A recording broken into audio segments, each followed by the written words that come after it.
आप सबका आपके अपने चैनल लर्न ऑफ फिजिक्स में। दोस्तों, आज हम इस वीडियो में नीट 2023 को फिजिक्स का सॉल्यूशन सॉल्व करने वाले हैं। ये पार्ट 1 है इस वीडियो का। फिजिक्स 2 पार्ट में सॉल्व करेंगे और इसी के साथ हम और भी कई सारे सब्जेक्ट्स केमिस्ट्री बायो के भी सॉल्यूशंस हमारे पास इस वीडियो में इस चैनल पर आपको मिलेंगे। तो चलिए स्टार्ट करते हैं वीडियो। इस वीडियो का पहला क्वेश्चन ये है, light travels eight a distance x in time t1 in air and 10x in time t2 in another denser medium. What is the critical angle for this medium? Friends, ये बहुत simple question है। NEET के question आपको पता ही है, NCERT से direct question आते हैं। कुछ नीट या तो एनसीईआरटी और पीवाईक्यूज प्रीवियस ईयर क्वेश्चन अगर आपने कर लिए तो नीट सॉल्व करना क्लियर करना बहुत आसान है। ये अगेन सिंपल क्वेश्चन है, इसमें कुछ नहीं करना।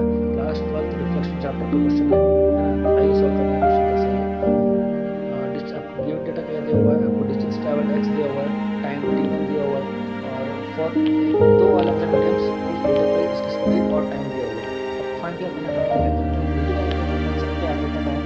जब कोई लाइट डेंसर मीडियम में जा रही है देन एंगल कंडीशन होता है, ये हमारा कंडीशन होता है। Light traveling from denser medium to rarer medium and the reflector angle of reflection is 90 degree. Then जो एंगल बनता है हम उसे कहते हैं क्रिटिकल एंगल। ठीक है, और इसको सॉल्व करते हैं स्नेल्स लॉ से। आपको दिख रहा है स्नेल्स लॉ क्या है, sin a by sin a is equal to a mu d। हमें पता है, हमने कई बार सॉल्व किया है इस क्वेश्चन को। और ठीक है, हमको क्वेश्चन में दिया हुआ है v1 v2 दिया हुआ है, हमको v2 निकालना है। हमको पता है अगेन मैकेनिक्स कॉन्सेप्ट, इसमें डबल कॉन्सेप्ट यूज हुआ है, एक तो रिफ्लेक्शन कॉन्सेप्ट और एक mechanics concept. Speed is equal to distance upon time, उससे हम निकाल सकते हैं वैल्यू क्रिटिकल एंगल का। मिल रहा है इसमें IC is equal to sine inverse tan t1 by t2। ये option C is the correct. ठीक है, चलिए आगे next question. Given below are two statements. Statement 1, photovoltaic devices can convert optical radiation into electricity.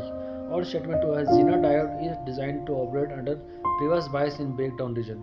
In the light of above statements, choose the most appropriate answer from the options given below.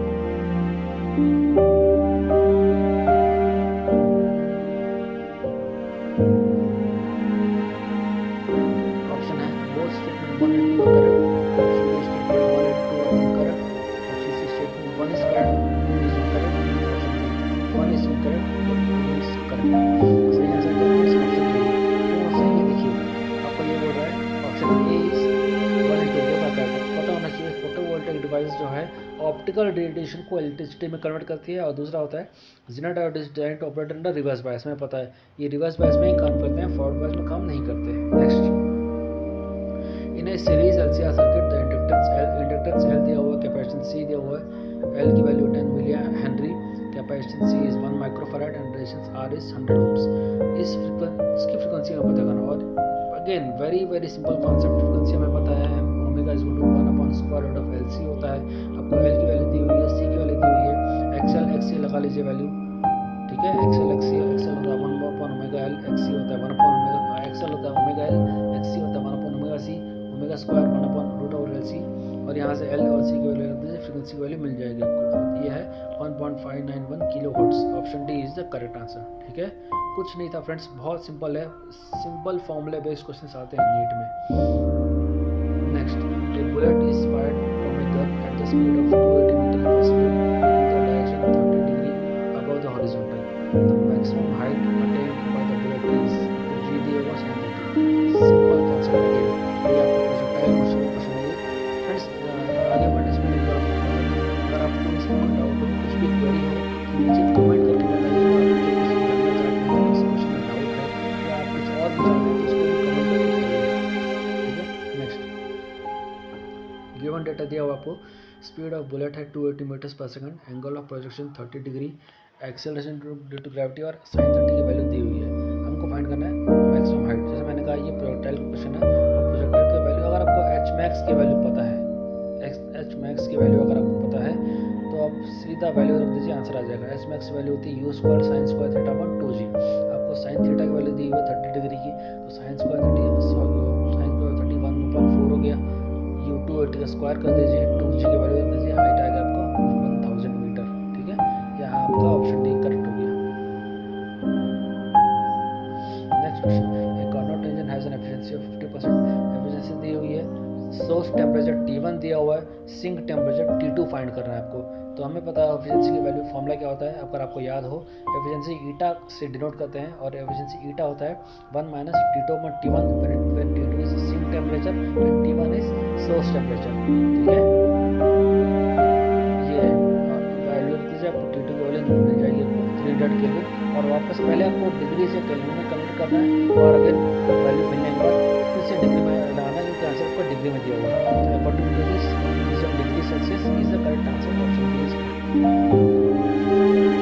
Next wavelength of X-rays produced by an electron accelerated potential difference of v volts is proportion to.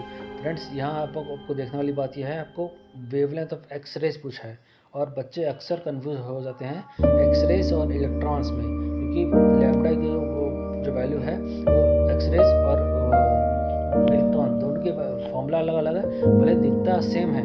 देखिए इसमें lambda की value होती है, इसमें 12.25 अपन square root of v होता है voltage and wavelength for accelerated electron beam. ठीक है, ये इलेक्ट्रॉन बीम के लिए वैल्यू होता है स्क्वायर रूट ऑफ v। तो एंड एक्स-रेज के लिए होता है h upon lambda mean is equal two cube, या लैम्डा की वैल्यू होती है 1/v होती है। ठीक है, लैम्डा मीन इज 1/v। तो जिसके आपको दिख रहा है ऑप्शन बी किसमें, ऑप्शन बी में करेक्ट है, option B is the correct answer. तो फ्रेंड्स, इसको ध्यान रखिएगा, इस स्लाइड को आप, बहुत इंपॉर्टेंट स्लाइड है इस क्वेश्चन का। Relation between wavelength end voltage for electron beam, relation between voltage and wavelength for X-rays, दोनों के लिए अलग अलग सेम नहीं है। Next, in hydrogen spectrum the shortest wavelength in the Balmer series is lambda, the shortest wavelength in bracket series। again hydrogen spectrum का value होगा, आपको पता होना चाहिए लाइमन ब्रैकेट, लाइमन बामर ब्रैकेट से सीरीज याद होनी चाहिए, और सीरीज में ये भी याद रखना है कि ब्रैकेट कहाँ पर आता है, लाइमन बामर ब्रैकेट थर्ड में आता है। तो आपको वैल्यू अनबनटी वैल्यू पता है, फंडामेंटल लैम्डा जो आर कभी आर लिखते कहीं आर डी लिखते हैं, default constant D bracket 1/n1 square minus 1/n2 square. अब n1 n2 की वैल्यू रख दीजिए। फॉर बामा सीरीज हमें पता है n1 की वैल्यू 2 होती है, अपर लिमिट n2 की वैल्यू इन्फिनिटी होती है, इन्फिनिटी से इस पर गिर रहा है, और रिपीट कांस्टेंट हमें पता है 1.01। तो यहाँ से आपको लैम्डा की वैल्यू मिल जाएगी, आर डी की वैल्यू मिल जाएगी, आर डी इक्वल टू 4/लैम्डा हो गया। इस आर डी की वैल्यू का फॉर ब्रैकेट सीरीज के लिए सब्स्टिट्यूट करेंगे, कैसे ही देखते हैं। फॉर ब्रैकेट सीरीज आपको पता है n1 की वैल्यू 4 होती है, होती है।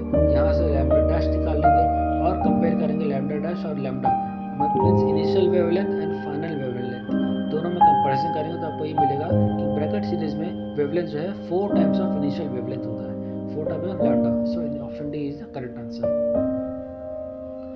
If a vehicle travels half the distance with speed v and the remaining distance with speed u 2v, average speed, बहुत इजी, बहुत easy, simple motion in one dimensional motion. Friends, कुछ भी नहीं इसमें करने के लिए, आप सिर्फ आपको एवरेज वेलोसिटी वैल्यू पता होगी तो आप सॉल्व कर लेंगे।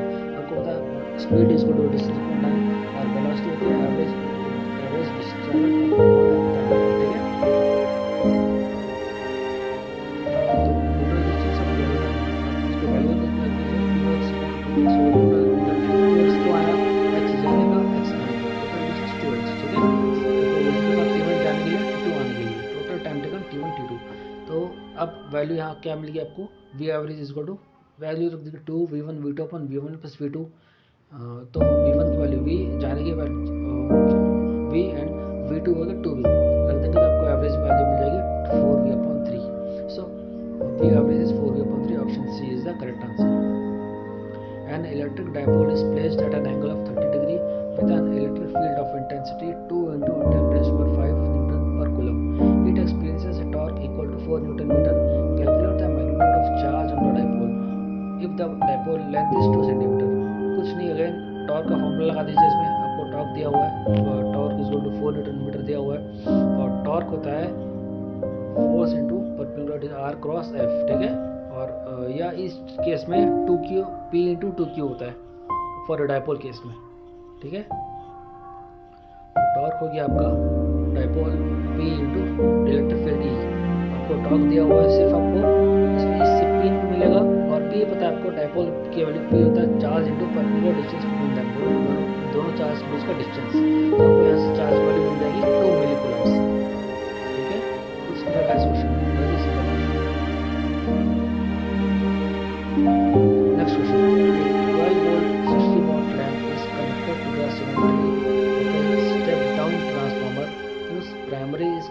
to AC mains of 220 volts. Assuming the transformer to be ideal, what is the current in the primary winding?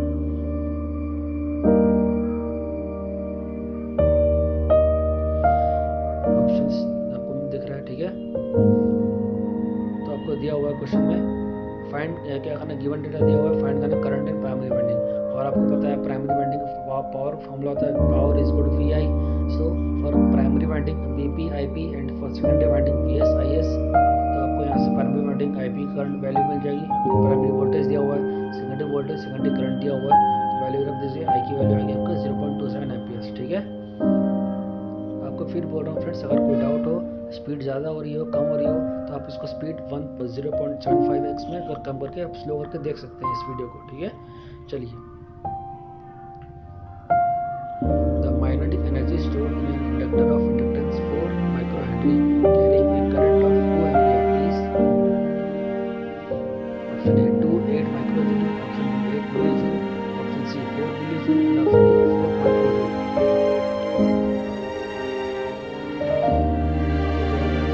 दिया हुआ है, करंट दिया हुआ है, मैग्नेटिक एनर्जी और इसी क्वेश्चन सिर्फ फॉर्मूला बेस्ड। आपको इस क्वेश्चन में यूनिट के एग्जाम में आपने देखा होगा, अगर आपने ऑब्जर्व किया होगा 60 to 70% तो कम से कम फॉर्मूला बेस्ड क्वेश्चन ही है, डायरेक्ट फॉर्मूला। अगर आपको डायरेक्ट फॉर्मूला याद हैं तो ये नीट अगर आप इजीली निकाल सकते हैं, इजीली, नो डाउट। इसका फॉर्मूला बताइए, इसका फॉर्मूला है हाफ LI स्क्वायर, ठीक है, ये आपको याद होना चाहिए। E is equal to half LI square, L दिया हुआ, I दिया हुआ है, A की वैल्यू मिल जाएगी 8 माइक्रोजूल, ठीक है। Next, the amount of energy required to form a soap bubble of radius 2 centimetre from a soap solution is nearly. आपको बताना है कि amount of energy required to form soap bubble, soap bubble बनाने के लिए energy कितनी लगेगी। आपको surface tension of soap solution दिया हुआ 0.03।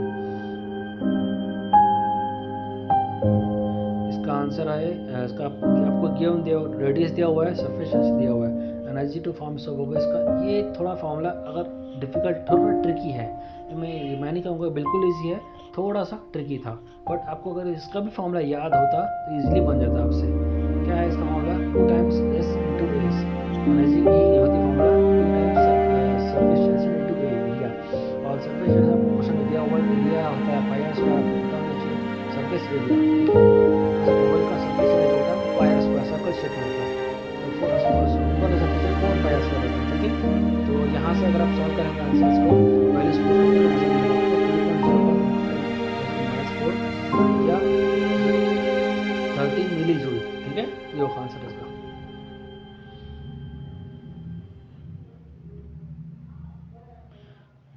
Sorry 0.3 milli joule. If the galvanometer G does not show any deflection in the circuit shown, the value of R is given by।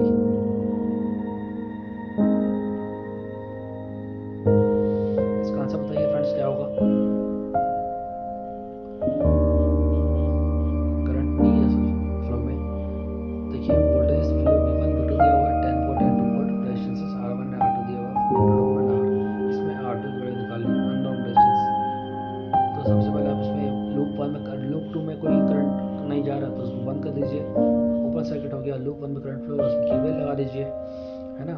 तो since there is no deflection in galvanometer, we can take galvanometer current to be 0, IG 0 हो गया। KCL लगा दीजिए इस loop में, तो KCL लगाएंगे, अब इसमें क्या मिलेगा आपको, यह एक करंट आ रहा है ऊपर, आपको डायग्राम में दिखा होगा 10 0, इसके ऊपर 2 और 0 प्लस 2 और 0। KCL लगाएंगे 10 माइनस 2, आपको पता KCL I 0 की वैल्यू आता है और ये पर्टिकुलर सेक्शन 10 माइनस 2 400 हो गया, माइनस 2 या इक्वल कर देंगे तो आगे For Young's double slit experiment, 2 statements are given below. Statement 1 दिया हुआ है, if screen is moved away from the plane of slits, angular separation of the fringes remains constant. और statement 2 दिया हुआ है, if the monochromatic source is replaced by another monochromatic source of larger wavelength, the angular separation of fringes decreases. अब वो आपको बताना है इसमें से सही स्टेटमेंट कौन सा होने वाला है। Option A is correct, option A क्या है, statement 1 is true but 2 is false। क्यों, क्योंकि 1 क्या कहता है, if screen is moved away from the plane, ये फॉर्मूला आपको इसी पता चलेगा, practically screen is moved away from cylinder the angular separation theta होता है inversely proportional to distance, theta is inversely proportional to distance होता है फ्रेंड्स, ठीक है। और डी से प्रोपोर्शनल इनवर्स है तो इससे तो फर्क नहीं पड़ेगा क्योंकि आपको दिख रहा है एंगुलर सेपरेशन रिमेंस कांस्टेंट। 2 क्या कह रहा है, another source of larger wavelength and angular separation बढ़ जाएगा क्योंकि डायरेक्टली प्रोपोर्शनल टू वेवलेंथ और इनवर्सली प्रोपोर्शनल टू डी होता है, ठीक है। तो ratios of A carbon ratio remove from colour codes is 22,000 plus -5%। इसका आंसर क्या होगा फ्रेंड्स, देखिए आपको याद होना चाहिए ये कलर कोड्स क्या क्या होती है। BB Roy of red butane is a very good point, ठीक है। और आपको याद है तो आप इजीली सॉल्व कर सकते हैं। BB Roy और एक है BB Roy of red butane has very good wife with gold and silver, ठीक है। ये तो याद होना चाहिए, सिंपल है। एक और लिख लीजिए, नोट करिए इसको भी, black brown rods of your gate become very good when given shine, ठीक है। ये भी है, दो है इसके, आपको जो इजी लगे उसको याद कर लीजिए। और इसका वैल्यू रख के आप सॉल्व करेंगे तो आपका आंसर आएगा O is orange 10⁻3। So option A is correct, orange. Next, the ratio of frequency of fundamental harmony produced by an open pipe to that of closed pipe having the same length. Again थोड़ा सा tricky question है, अगर आपको formula याद है तो आप इसको सॉल्व कर सकते हैं। न्यू होता है V/2L और होता है ओपन पाइप होता है V/2L और क्लोज पाइप होता है V/4L। तो फ्रीक्वेंसी ऑफ ओपन पाइप होता है V/2L और for frequency of close pipe होता है V/4L। जैसे आपको दिख रहा है, बस रेशो को निकालना है, अगर आपको याद है तो V/2L अपन V/4L कर दीजिए तो जो वैल्यू मिलेगा आपको हो गया 2:1 रेशो फाइंड करना है आपको फ्रीक्वेंसी का।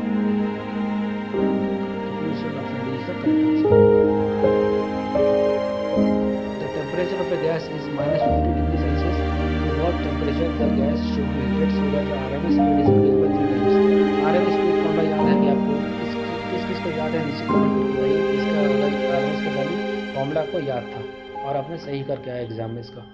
देखिए चलते हैं सॉल्व करने। VRMS के फॉर्मूला क्या होता है इसका फ्रेंड्स, नीचे फॉर्मूला हो गया आपका। VRMS होता है √3RT/m, ठीक है, √3RT/m। और VRMS is directly proportional to temperature, ठीक है। और temperature of gas T2 find करना है। जब आपको पता है VRMS + 3VRMS नॉट 4RMS, जब T2 के टेम्परेचर पे टोटल वैल्यू होगी 4RMS, तब आपको वैल्यू फाइंड करना है। तो आप VRMS/V'(RMS) is equal to square root of T1/T2। ये आपको सिर्फ T से मतलब है, बाकी तो कांस्टेंट है 3R और M। तो T2 हो गया 223, अब स्क्वायर रूट निकालेंगे, स्क्वायर करेंगे बोथ साइड्स तो क्या मिलेगा आपको 3568 केल्विन। अब पर आपको टेम्परेचर में चाहिए तो T2 हो गया 3295 डिग्री सेल्सियस, ठीक है। आइए next, the work functions of caesium, potassium and sodium are 2.14 electron volt, 2.30 electron volt and 2.75 electron volt. If incident electromagnetic radiation has an incident energy of 2.20 electron volt, which of this photosensitive sources में electrons. आपको बताना है कि आपको work function दिया हुआ है और आपको वैल्यू दी हुई है किस मेटल और थ्रेशोल्ड वैल्यू, ठीक है। इंसिडेंट इलेक्ट्रोमैग्नेटिक वैल्यू 2.20 दी हुई है, आपको 3 मेटल्स का वर्क फंक्शन दिया हुआ है। आपको ये बताना है कि कौन सा photosensitive surface photo electron emit करेगा। वेरी सिंपल फ्रेंड्स, इससे सिंपल क्वेश्चन हो ही नहीं सकता। अगर आपको वर्क फंक्शन का कॉन्सेप्ट पता है कि इंसिडेंट एनर्जी से ज़्यादा होगा वैल्यू वर्क फंक्शन की वैल्यू तो ही एमिट करेगा, उससे अगर कम है तो एमिट नहीं कर पाएगा। Then only you can solve this question. और ये बहुत ईजी क्वेश्चन है। If incident energy is greater than work function then only photo electrons are emitted. अगर एनर्जी कम है तो वर्क फंक्शन से तो इलेक्ट्रॉन्स एमिट नहीं होंगे। For this concept option B is the correct answer. Option B क्या है फ्रेंड्स, सीजियम ओनली, सिर्फ सीजियम ही एमिट करेगा for given question. Next, if E.ds is equal to 0 over a surface, then option all the charges must necessarily be inside the surface. The number of flux lines entering the surface must be equal to number of flux leaving it. The electric field inside the surface is necessarily uniform. The magnitude of electric field on the surface is constant. बताइए सही answer क्या है friends? Yes, absolutely correct. Option B. Number of lines entering is equal to number of lines coming out. Next, let a wire is suspended from the ceiling is a support and stretched by a weight W attached to its frame. The longitudinal stress at any point of cross-sectional area A of the wire is. Again ये है आपका class 11th mechanics का question, stress. ठीक है, आपको पता होगा Young's modulus formula क्या था, Young's modulus is equal to stress upon strain, और स्ट्रेस होता है फोर्स अपॉन एरिया, स्ट्रेन होता है डेल्टा एल अपॉन एल। उसकी वैल्यू अगर पुट करेंगे आपको तो आपको मिल जाएगा answer. Option D is the correct answer. कुछ नहीं था, बिल्कुल simple simple simple. Option D W1A। Next, the errors in the measurement which arise due to unpredictable fluctuations in temperature and voltage supply are. Option A least count errors, option D random errors, option C instrumental errors and option D personal errors. इसका option क्या है friends, answer सही option D है। Random error क्या होता है, those errors which occur when there are no human interventions और nothing much can be done further to stop this misbehaving of instruments. आपने एक लिमिट तक जितना इंस्ट्रूमेंट को कंट्रोल कर सकते थे आपने कंट्रोल किया, उसके बाद भी ऐसा अनकंट्रोलेबल एरर्स होते हैं। रैंडम को और एक बोलते हैं अनकंट्रोलेबल एरर्स, इसको आप कंट्रोल नहीं कर सकते, बियॉन्ड ह्यूमन बीइंग्स कंट्रोल होता है, तो फिर भी कुछ गलतियाँ होती है, उसको हम कहते हैं random errors. A football player is moving southward and suddenly turns eastward with the same speed to avoid an opponent. The force that acts on the player while turning is. तो बताने से सही आंसर क्या है? Given data दिया हुआ है, footballer running initially VI is southward, footballer running finally तो पहले साउथ जा रहा था, फिर इसने ईस्टवर्ड टर्न किया, तो net force acting on him क्या होगा, वही प्रिंसिपल ऑफ सुपरपोजिशन आपको डायग्राम से दिख रहा है फ्रेंड्स, आपको right side east north south. ठीक है, इनिशियली साउथ जा रहा था, आपको एक्चुअली इसको पहले हम सुपरपोजिशन प्रिंसिपल लगा के इसको शिफ्ट करेंगे फोर्स को। जब हम शिफ्ट करते हैं तो हमको ये वैल्यू मिलती है ईस्ट डायरेक्शन में। ठीक है, ये दिख रहा है आपको एरो, ईस्ट डायरेक्शन में हमको एक डायरेक्शन मिलता है, उससे आपको पता चलेगा square root of a square plus a square, और डायरेक्शन क्या है नॉर्थ और ईस्ट के बीच में, that is north east. So option C is the correct answer. The half life of a radioactive substance is 20 minutes. In how much time the activity of substance drops to 1/16 of its initial value? तो आपको ये बताना है कि 1/16 of its initial value का वो time क्या होगा जब 1/16 का इनिशियल वैल्यू का कम हो जाएगा। देखिए हाफ लाइफ का क्वेश्चन है, बहुत सिंपल है, आपको बताना चाहिए n equal to n naught, a n naught 1/2n होता है फॉर्मूला, तो नोट कर लीजिए। फाइनल का इनिशियल क्या होगा 1/16 दिया हुआ है, और 1/2n 2 का पावर 4 16 को लिखते हैं हमने, क्या की वैल्यू होगी 4। तो टाइम आपको याद रखिए फॉर्मूला, और आपको याद है time t is equal to n t half, t half दिया हुआ है, n आपने कैलकुलेट कर लिया, तो आपका आंसर आ जाएगा 80 minutes. B. Next, the venturometer works on the principle of principal axis, the principle of perpendicular axis, the Huygens principle, the Bernoulli's principle. Very very simple. ठीक है, बताइए क्या होगा आंसर इसका, नीचे कमेंट करके बताइए सही आंसर क्या है इसका। Two bodies of mass m and 9m are placed at a distance r. The gravitational potential on the line joining the bodies where the gravitational field equals 0 will be. Option A -16 gm/r, option B -8 gm/r, option C -20 gm/r, और option D -12 gm/r। कुछ नहीं करना friends, ये question आपका electrostatic principal से किया हुआ है, ये आपने इस टाइप क्वेश्चन बहुत बार सॉल्व किया हुआ है, आपके 12th क्लास में बहुत सारे कॉन्सेप्ट्स हैं इस पर बेस्ड, जो ग्रेविटेशन और इलेक्ट्रोस्टैटिक दोनों का कंबाइंड कॉन्सेप्ट है। देखिए आपको एक मास दिया हुआ है 9m का, एक मास m का, और एक मास m बीच में रखा हुआ है। ग्रेविटेशनल पोटेंशियल क्या होता है फॉर्मूला आपको पता है, electric field at point m is 0 है, तो आपको क्या करना है, सिर्फ दोनों को फोर्स को इक्वेट करना है। gm/x² इज इक्वल टू मान लेते हैं x डिस्टेंस पर है, डायग्राम दिखा रहा है, मान लेते हैं x डिस्टेंस पर m रखा हुआ है, तो सॉल्व कैसे करेंगे, एक gm/x² 2m को ले लीजिए, और दूसरा हो गया 9m का r - s होल स्क्वायर, तो आपको सॉल्व कर लीजिए, x की वैल्यू मिल जाएगी r/4। ठीक है, और पोटेंशियल आपको फॉर्मूला क्या होता है, पोटेंशियल एट m।